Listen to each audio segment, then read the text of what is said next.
कधीच नाही चुकणार तुमचे फेवरेट टीव्ही शोज झी5 सोबत, तेही एकदम फ्री. नाही, तुमचा बॉन्ड मी बघितलाय ना, मी जेलच नाहीये त्याबद्दल,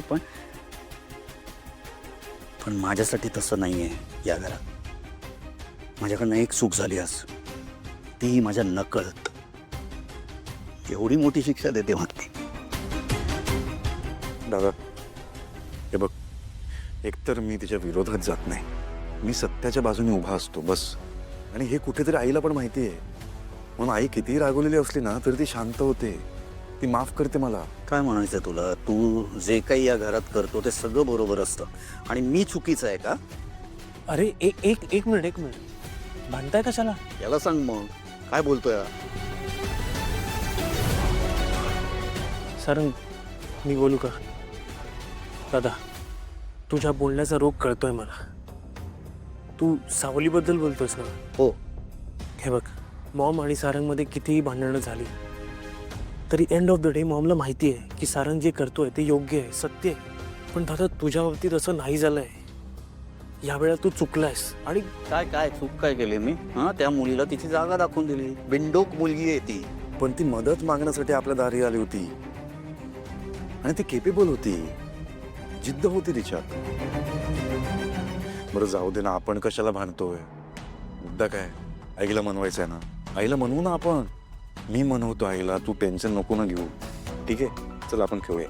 नाही, अरे दादा हे नको रे बाबा, मला खूप काम आहे. अरे हे बाबा, हे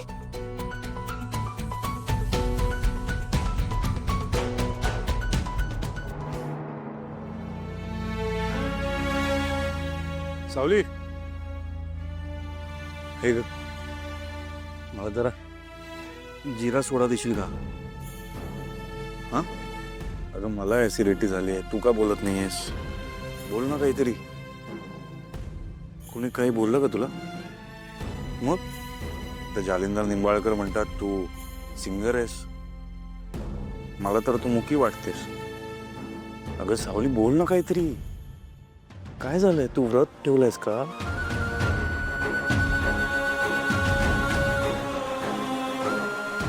जिरा सोडा देशील ना?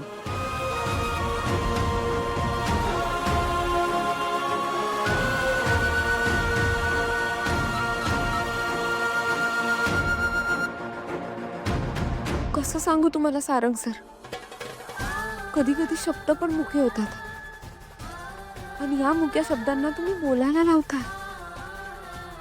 मी पण कोणाच्या तरी शब्दात अडकले गेले. बोलण्यापेक्षा लिहून दिलं तर? एक काम करते, चिठ्ठी लिहून त्यांच्या खोलीत ठेवते, ते नक्कीच समजून घेतील. झी5 ॲप डाउनलोड करा आणि पहा सर्व एपिसोड्स एकदम फ्री.